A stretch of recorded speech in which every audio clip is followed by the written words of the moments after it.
Monsieur Philippe Naillet pour le groupe socialiste, s'il vous plaît.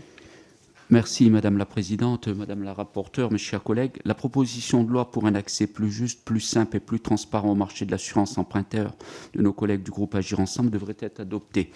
En témoigne l'engagement de la procédure accélérée par le gouvernement et c'est une bonne chose.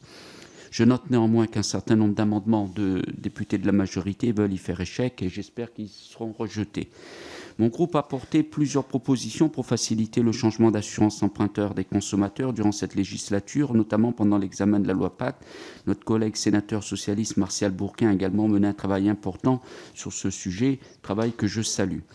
Disons-le d'emblée, il s'agit certainement du seul texte de libéralisation économique de la législature que le groupe votera. Deux dispositions principales motivent ce positionnement. L'article 1er, tout d'abord, qui ouvre la possibilité de résilier sans frais à tout moment les contrats d'assurance emprunteur pour des crédits immobiliers.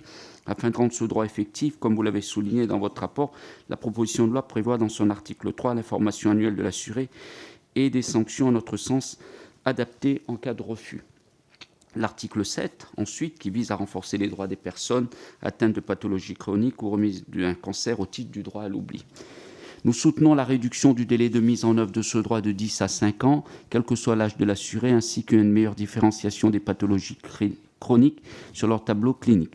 Il nous paraît également, comme vous le précisez dans votre rapport, que le plafond d'emprunt prévu par la grille AERAS doit effectivement être révisé dans le cadre de la mise à jour de la convention prévue par l'article, afin de mieux tenir compte des réalités du marché immobilier sur notre territoire, selon les territoires. Nous aurions préféré que la proposition de loi prévoie, en cas d'échec de la négociation, que les signataires de la convention des dispositions dures dans la loi, plutôt qu'un renvoi à un décret qui, pour seul encadrement, ne peut prévoir un dispositif moins disant que l'existant.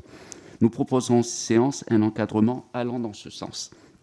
Cependant, nous mesurons qu'il s'agit d'une avancée qu'il nous faut prendre à ce stade, avec la possibilité d'y revenir si la négociation ou le décret ne devait pas satisfaire cette ambition.